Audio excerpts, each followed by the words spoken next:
Welcome to Dark Britain. Unfortunately, Chloe couldn't be with us on this episode of the podcast. She had some urgent things to attend to for her PhD, but nevertheless, we have a fantastic episode for you. I had the chance to sit down with Annie Whitehead, a top Anglo-Saxon historian and critically acclaimed author, to talk about a thrilling story of a man that was once voted the most evil man in British history. So, I hope you enjoy my conversation with Annie Whitehead.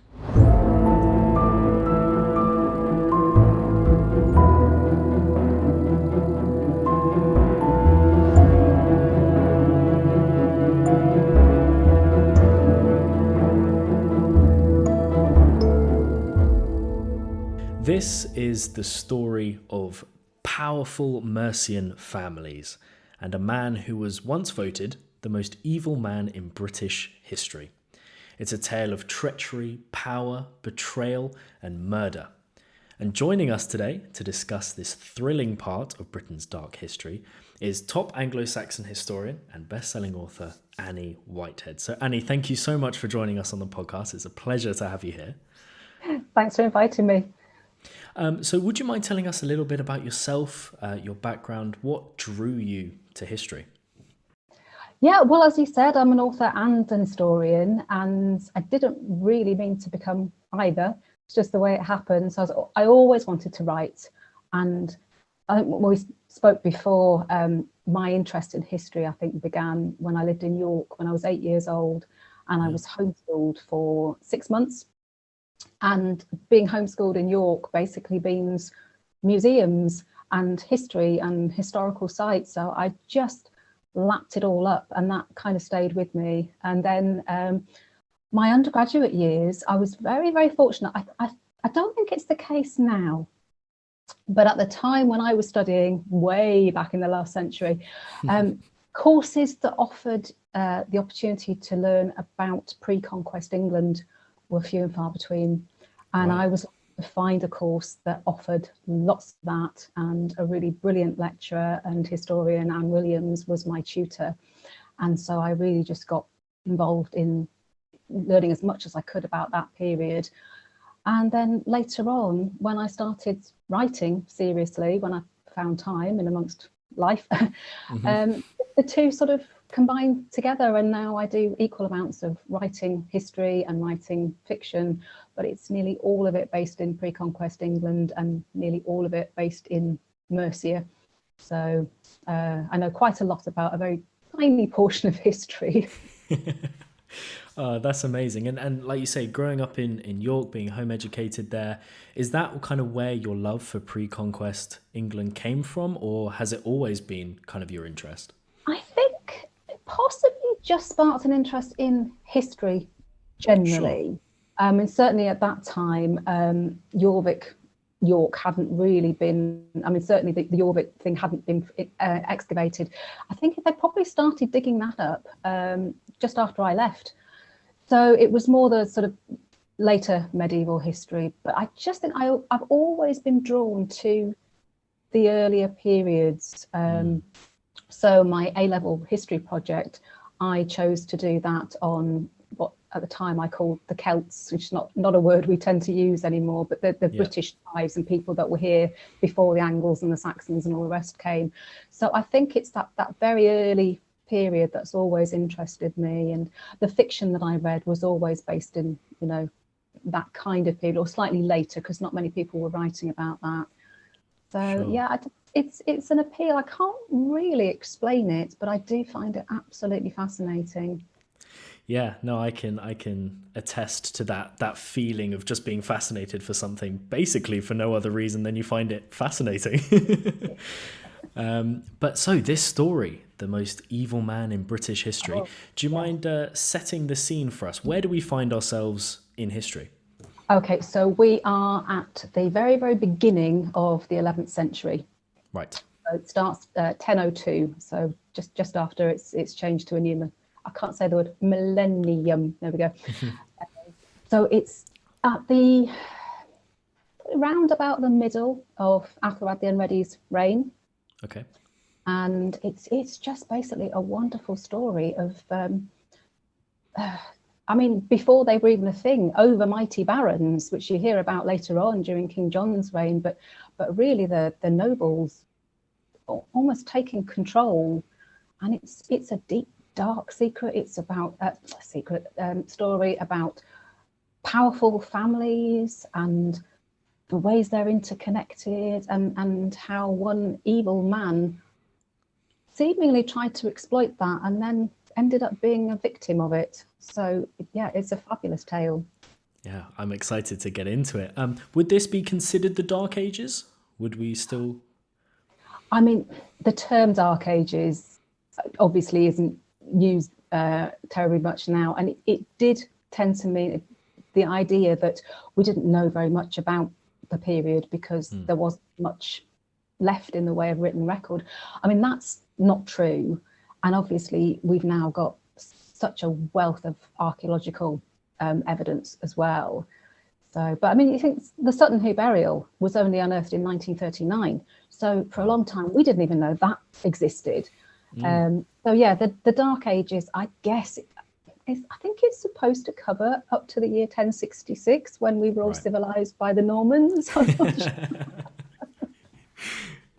Okay, but yeah, amazing. This is the kind of the run up to that. It's the reign of Ethelred the Unready, who's, I mean, that's what his name's come to mean. I don't think he was, well, when in some ways he wasn't quite ready, but it does mean actually it's a play on his name, which means noble counsel. And the idea is that he wasn't very well counselled. So a stricter translation might be Athelred the ill-counselled or the ill-advised.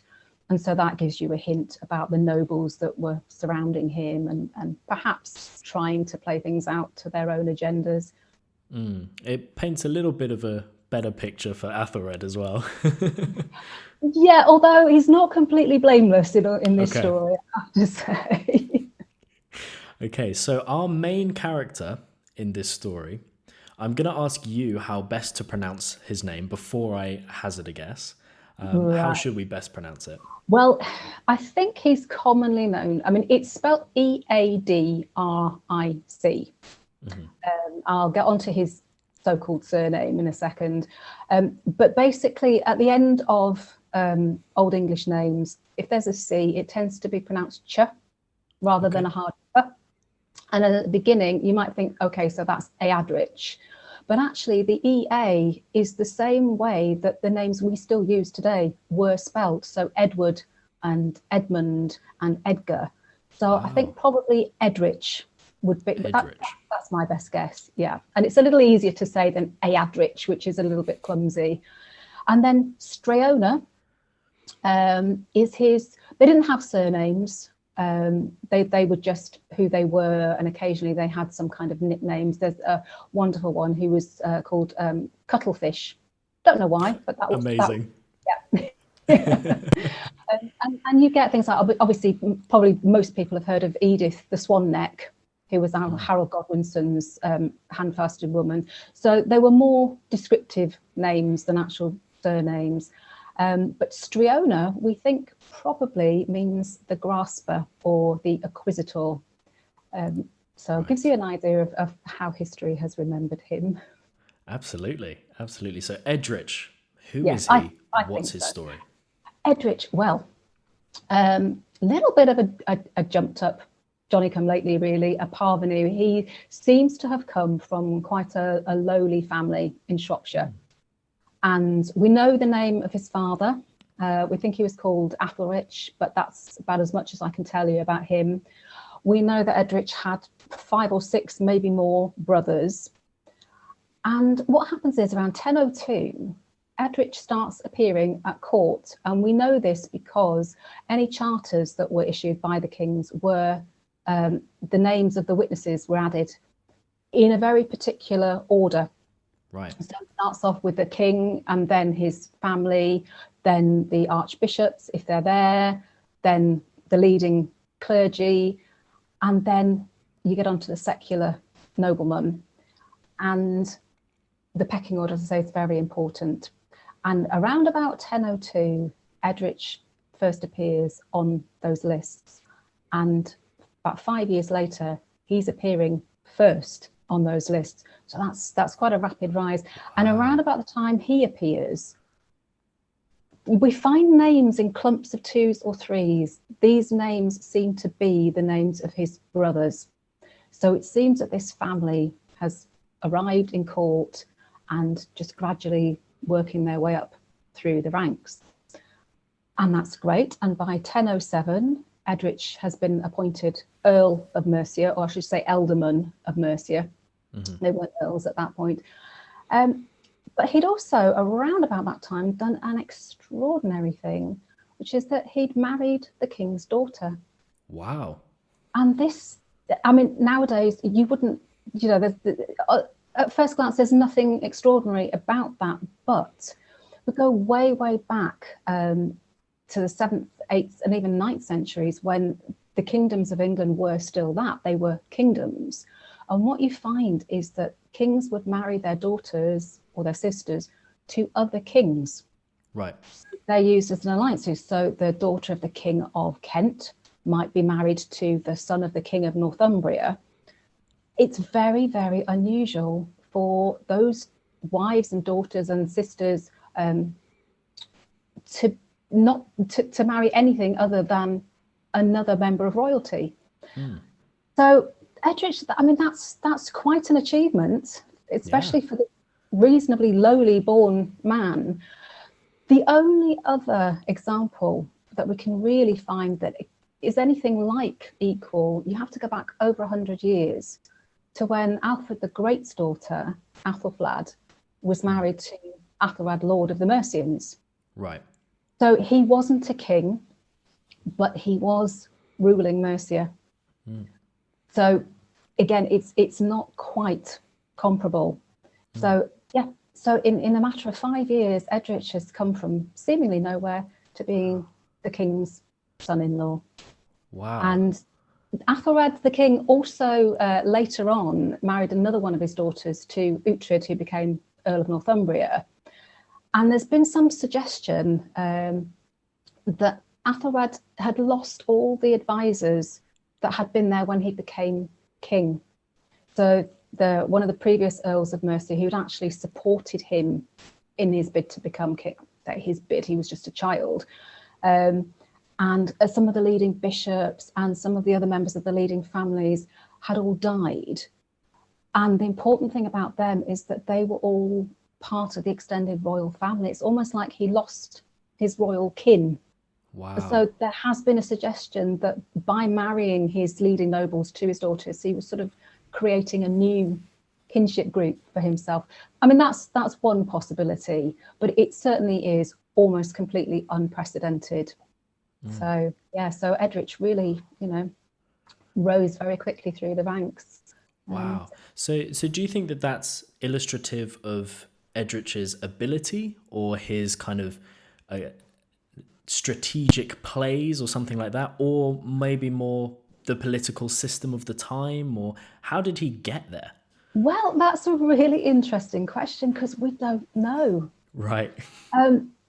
The first thing that happened during his tenure, as it were, was the murder of the Ealdorman of Mercia, of Northumbria, beg your pardon, a man called Alfhelm.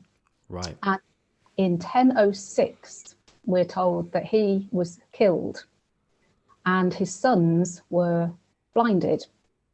And another man who was associated with them was deprived of all his property. Now, this didn't all happen on the same day, but it happened all around the same time. Sure. And not all the sources blame Eadric, but one of them does in spectacular style. And it's a familiar trope. It's the old invited out on a hunting trip and then ambushed. And similarly, the sons, when they were blinded, they were at the time guests at a royal house. So, it's not cricket. In these times, hospitality was a big thing. So if you went somewhere upon invitation, the expectation was that you wouldn't be harmed. So whoever's doing this is doing it in a very underhand way. And Eadric has largely been blamed for this. Now, going back to your question, was he doing this on the king's orders, or was he doing it because although Alfhelm, the man who was killed, was ruling Northumbria, he was actually a Mercian. Right. And it may be that there was some, local rivalry going on. It may be that the king knew that there was this local rivalry going on and actually exploited it. But it does seem like there's been some kind of intrigue and then some kind of purge to get rid of these people. But it's actually a really, really important incident because it, to my mind, it informs everything that then happened. So, so in 1006 that happened, and then in 1007, Eadric became Earl of Mercia or Ealdorman. I'll say Earl because it's easier to say. There is a slight technical difference, but not much. So yes, that is really what kickstarted it all off. And what Eadric's motives were, not sure, but he only stood to gain from it. Let's just put it that way. This episode of the podcast is brought to you by BCAD Clothing.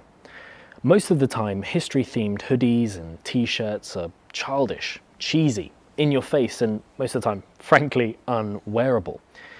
But at BCAD Clothing, they create subversive, stylish, and subtle history-themed clothing that you can wear and not feel embarrassed. They also use 100% sustainable, organic, and environmentally friendly cotton in all their items, so that it's good for the planet as well. And the quality is insane. It just feels good to wear. If you want to check out the full range, you can head to presenthistory.co.uk, press shop in the menu and check it out. Right. And that's kind of my next question. On Alfhelm's death, what was the aftermath of that? Who gained what, and what was the aftermath of his death? Well, nothing initially. So a man named Uhtred became Earl of Northumbria. Right. I can't find any suggestion that he was in any way involved. I think he just happened to be the next bloke who was appointed. Eadric really remained top dog. He was created Earl of the entirety of Mercia, even though there were other nobles sort of ruling bits of it, but he was the chief administrator. And then sort of unfortunately for everyone, those pesky Vikings started coming back. Yeah. You'll have to forgive me with the dates. I think it was 1007, a Viking army, or navy I should say, appeared in Sandwich in Kent, and Eadric is already being blamed for not playing his part. Right. I can't remember the exact quote, but it's something, I think, is that when he hindered efforts as he always did, something like that. Yeah. We've got to remember that all of this is written with hindsight. Sure. And in the knowledge of what Eadric did later, which was much, much worse. But clearly he wasn't doing what he should have been doing in 1007. It may be that he didn't feel that it was his problem because Kent's a long way from Mercia. So maybe he didn't feel that he needed to send the troops. But anyway, he didn't. There was a bigger incident in 1009 when Thorkel the Tall's army came over. And Eadric just didn't really seem to have been doing what he should somehow. Interesting.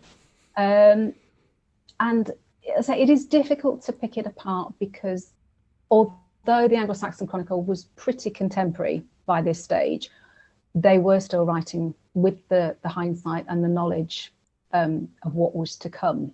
Right. So, he was maybe just not quite as enthusiastic as he might have been expected to be, shall we say. But then things got much, much worse. Well, I'm intrigued. What happened next? Okay, so I'll just quickly run through the timeline.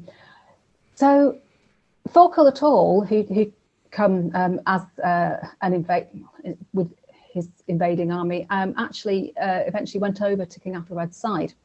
And that was fine, that was okay. But the next man who came was a guy called Sweyn Forkbeard. Nice. That's a good name. Strong name. That's good, strong name. And so this is where the link with Alfhelm and the Mercians becomes important, because Sweyn managed, although he landed in the southeast, he sort of worked his way up north. Uhtred of Northumbria seems to have submitted to him. And then Sweyn worked his way round into Mercia. And we're not told that Eadric submitted to him.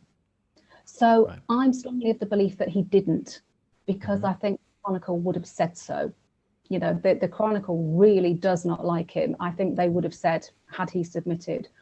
But it looks like a lot of the other Mercians, particularly members of that Mercian family, did.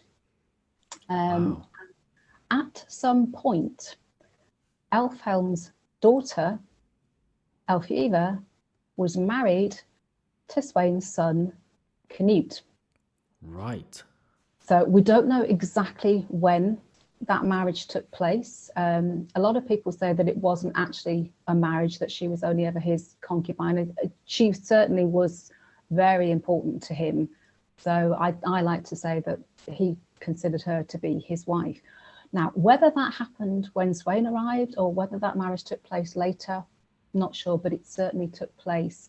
And that, again, is hugely important. So, briefly, Sweyn was eventually proclaimed full king. Ethelred took off abroad with his family. Sweyn died. And then there's a famous bit where the English actually asked Ethelred to come back, but basically only if he promised to rule them more wisely than he had done before. Right. So he came back, and then there's a little bit of retribution going on.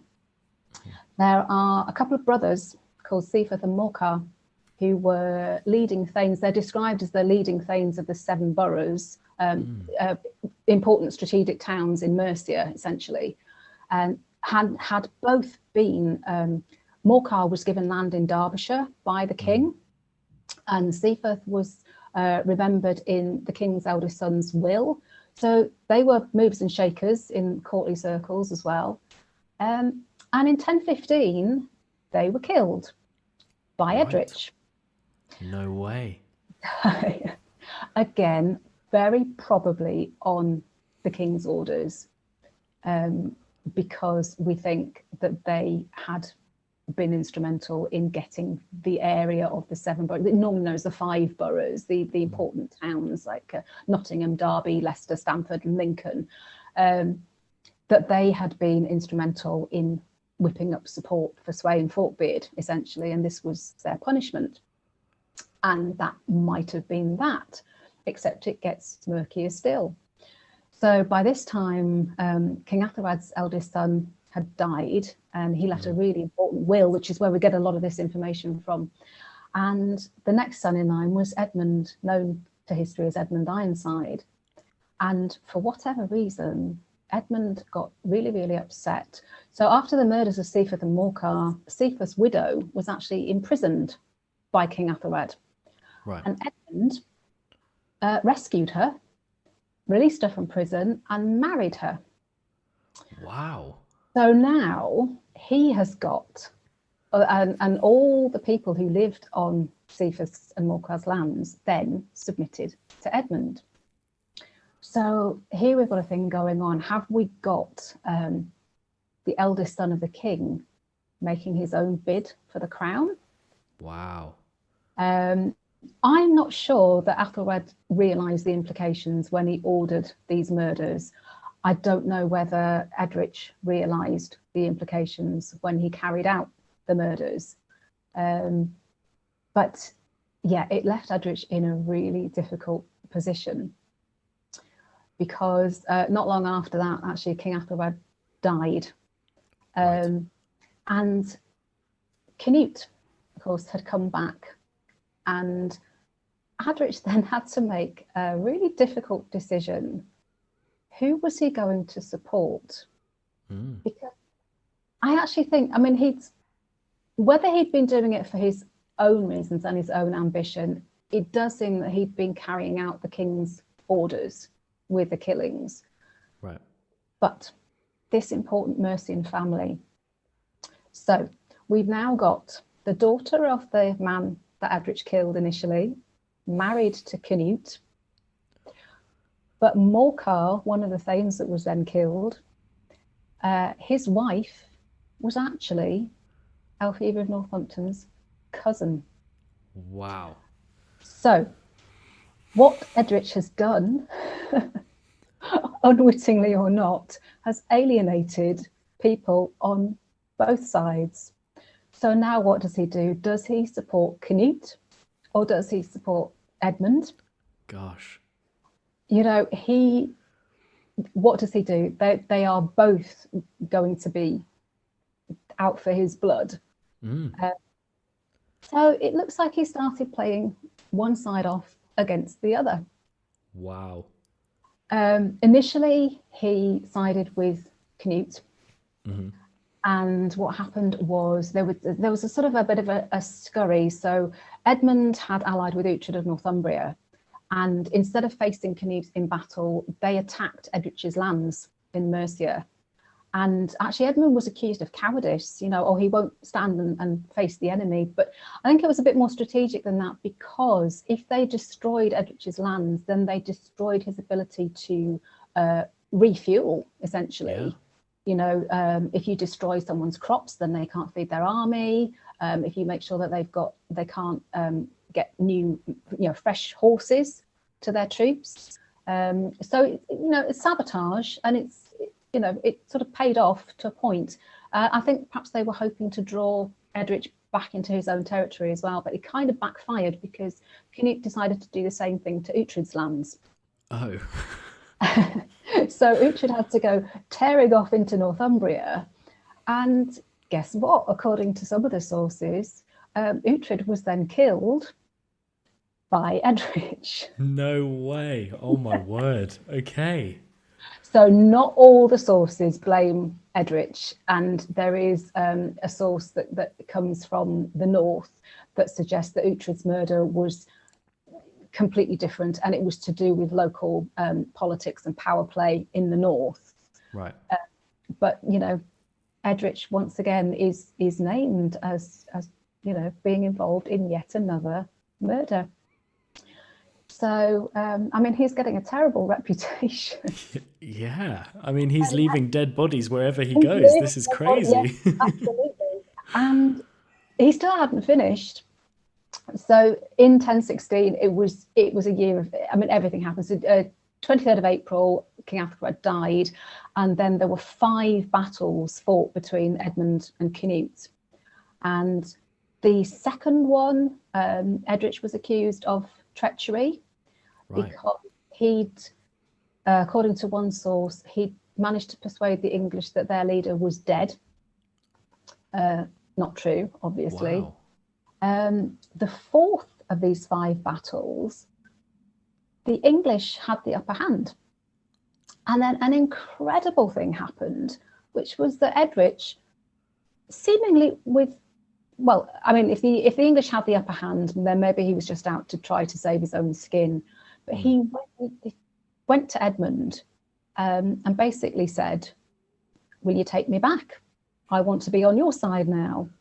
Oh my word. And the crazy thing is that Edmund accepted him back. And the Anglo-Saxon Chronicle says, you know, never was such a foolish thing done. Yeah. Ask me why? I don't know. But I will go back to your earlier question. Why did King Athelred promote Eadric so much? And you have to start wondering, was he a really, really good manipulator? Did he have some charismatic charm? You know, but anyway, it did nobody any good, because the 5th and final battle was the battle known as Assandun, where Eadric was accused of leading his men off the field, and so Canute won. Right. there was a decision, strangely, to divide the kingdom, but Edmund died not long afterwards, and Canute became king of all the English. But again, one chronicler, it's a slightly later chronicler, and he's the only one who says so, suggests that it was one of Eadric's sons that killed Edmund, in lovely Game of Thrones fashion, by attacking it, stabbing him from underneath whilst he was visiting the toilet facilities. If I can way. put it that. That was very delicate. Well Yes. done. But as I say, only one chronicler actually suggests that. But again, it gives you the measure of how much people were willing to point the finger at Eadric. Absolutely. And he's turning it into a bit of a family business as well. Yeah, absolutely. And unfortunately for him, of course, Canute did initially reward him and confirmed him as Earl of Mercia. But there were two people, I think, who were instrumental in Eadric's downfall at this point. One, obviously, Elfhíbra of Northampton. Mm-hmm. No reason to want Eadric to stay alive after what he did to her family. No. But another man was a man called Godwin, who was to become very instrumental. Now, Eadric's brother had accused Godwin's father of treachery, to the point where Godwin's father had taken off with 20 or so ships of the English Navy. Eadric's brother had gone chasing after him and then managed to lose all the ships that he was controlling. Wow. So between the two of them, with Canute being advised by Godwin and married to Elfhíbra, Eadric didn't really stand much of a chance. And there's a famous line where Canute said, "Pay this man what we owe him." Wow. And the payment was that Eadric was beheaded. Wow. So that was the end of him. Gosh, what a story! What a career this man had. That's crazy. Just a little side note question: is Godwin Harold Godwinson's father? He is indeed. Yes. Okay. Yes. Right. So that then his family also did this wonderful trick of rising from. We don't really know Godwin's background, but came very, very quickly to prominence in a very short space of time. So yeah. And did have a hand in the little bit of the aftermath, which was that after Canute's death, there was a big old scrap for the throne between two of his sons and, more importantly, his two widows.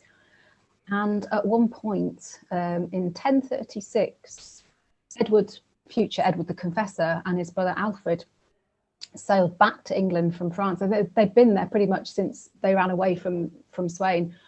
And there's a theory that little Alfred was killed, but there's a theory that he might have actually been handed over to Godwin and Elfhíbra of Northampton, who then took the ultimate revenge. The previous king had her brothers blinded. Little Alfred, apparently, I'm saying little, he wasn't that little at the time, he was also blinded before he was killed. And I'm just wondering if Elfhíbra, exactly 20 years on from when her father was killed and her brothers were blinded, ordered the same to be done to the king's son, who ordered that to be done to her family. So, I mean, I say Game of Thrones, it is really serious, murky stuff, and it's all about revenge and bitter family rivalries. Incredible story. I love it. Absolutely. And the crazy thing is all of it's real. This all really happened. That's the crazy part of it. And you mentioned Elfhíbra and her role in the story while Eadric was still alive, but then her role in the aftermath of his death.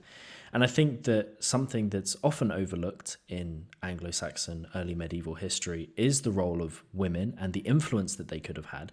But this is something that you've written about extensively. So in this story of Eadric and other Anglo-Saxon stories, the role of women is fascinating. What did the role of women look like in this story in particular?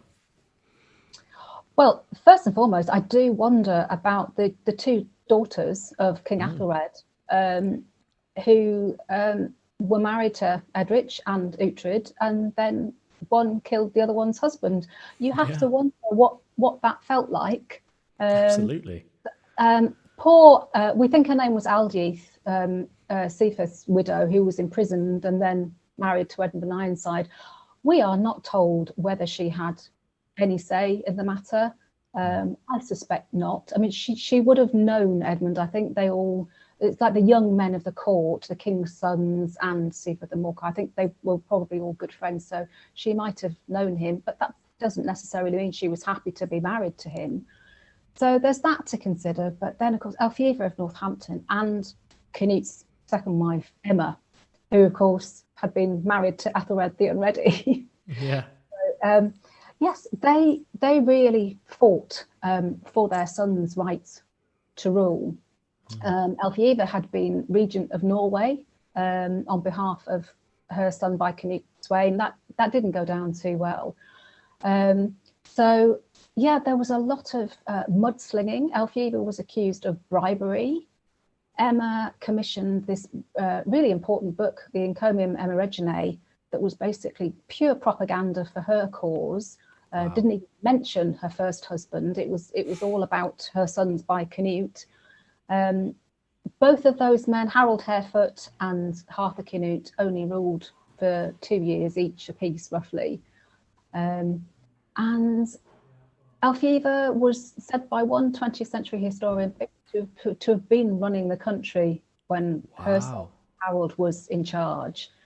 And Emma, 4 sons, none survived except Edward the Confessor. And pretty much one of the first things he did when he became full king was to deprive her of all her treasures. They weren't close. Okay. But I mean, these women, they really, really fought for their sons. They weren't prepared to just sit quietly with their needlework and, you know, so they really did come to prominence and were wielding power and influence, I think, in a totally different way. You know, they weren't fighting, but yet they were fighting, if you know what I mean. So, yeah, really, really strong characters. And if I'm right about Alfhiva having a hand in Alfred's blinding and death, it just goes to show not about forgiveness. You know, that family ties were really, really strong, and the women played an important part in those families. Absolutely. No, it's fascinating, and it's interesting to kind of bring that distinction to it, that this wasn't just a couple of men going at each other. This was kingdoms and families, and the wives and the sisters and daughters and sons, they were all involved in this incredible story. Yeah, very much so.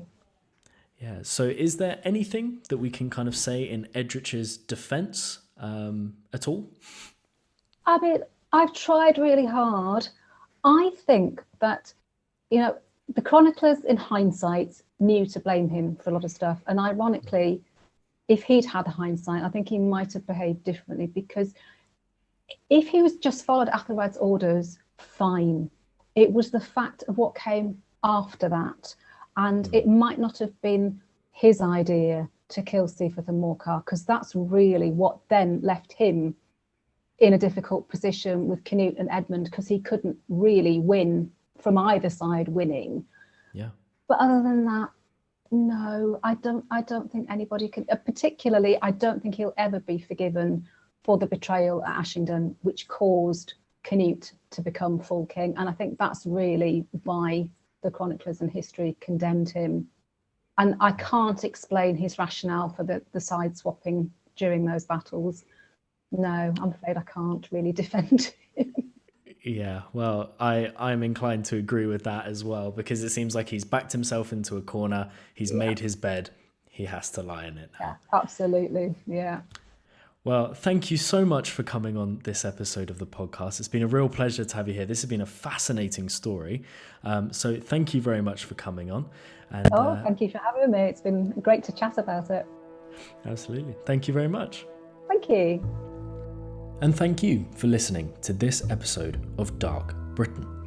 If you want to find out more about Annie Whitehead and her work, you can check out her website at anniewhiteheadauthor.co.uk, and you can follow her on social media. All the links and handles will be in the description and the show notes, so never fear. Make sure to follow Present History on all social media as well to keep up to date with all that's coming up. We've got some exciting stuff in the works, so stay tuned. And if you really want to, you can follow me and Chloe on our personal accounts as well. All the links and handles will be in the description and the show notes, so get following. Thank you again for listening to this episode of Dark Britain, and we'll see you in the next one.